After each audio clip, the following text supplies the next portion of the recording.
परभणीत मेळावा होतोय आणि हा मेळावा संजय जाधव जे खासदार आहेत त्यांच्या पोटीनंतर होतोय, त्याच्यामुळे एक वेगळं महत्त्व प्राप्त झालंय.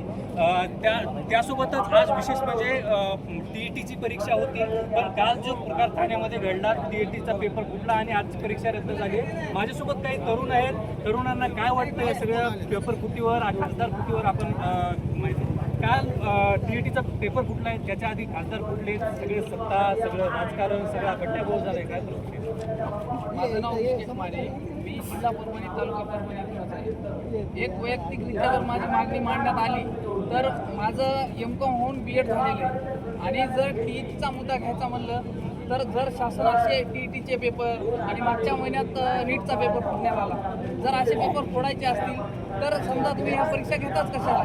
तुमची मनमानी तुम्हाला करायची असेल, शासनाला कळत नाही का की बाबा जे युवक आहेत, जे वर्ग आहे, आता आम्ही स्वतः दिवसरात्र त्या लॅबमध्ये बसून आमच्या म्हणजे बुडाखालचं जे काही कातड असेल ते आता निबर झाले, पण या शासनाला काही कळलं. एक पेपर आला तो फुटला, मागच्या वेळेस आम्ही दिलेला होता न्यायालयीन शिपायाचा पेपर, तो सुद्धा वरच्या लेवलला फुटण्यात आला होता. मग जर प्रत्येक पेपर असे फोडायचे असेल तर तुम्ही काय करा, तुमच्या मनाला जे तुम्हाला वाटेल 10-5 लाख रुपये लागणार आहेत त्या पदाला, ते मागणी करा, सरळ पेपर घेऊच नका.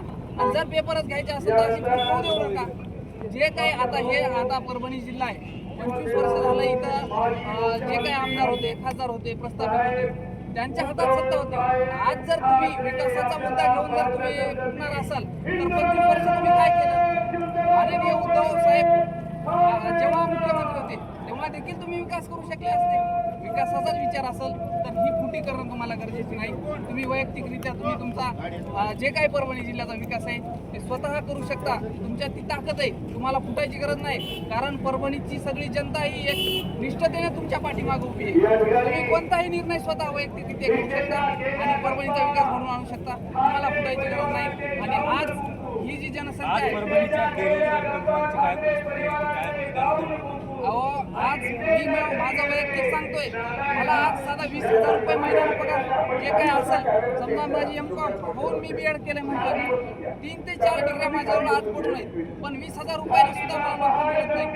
म्हणजे किती बेकार अवस्था आहे आपल्या परभणीची. आज जर आपल्या जिल्ह्यात 20,000 रुपये आज माझ्यासारखे असे हजारो तरुण आहेत की त्याला आज इथं नोकरीसाठी मरमर फिरावं लागतं. पोलीस भरती असेल किंवा एक जे सरळ सेवेच्या परीक्षा असेल, आता MPSC कडे काय झालं होतं, जे सरळ सेवेच्या परीक्षा देण्यात आल्या तिथं देखील ऑनलाईनचा तिथं देखील फुटण्याची जास्त शक्यता आहे. म्हणजे शासनानं विचार करायलाच पाहिजे. पण जे काय आपल्या परभणी जिल्ह्याचे नेते आहेत, वरिष्ठ नेते आहेत, ते आज 25 वर्ष झाले येत आहेत, त्यांनी युवकाचा देखील विचार करायला पाहिजे आणि युवकांसाठी एक चांगलं काम केलं पाहिजे.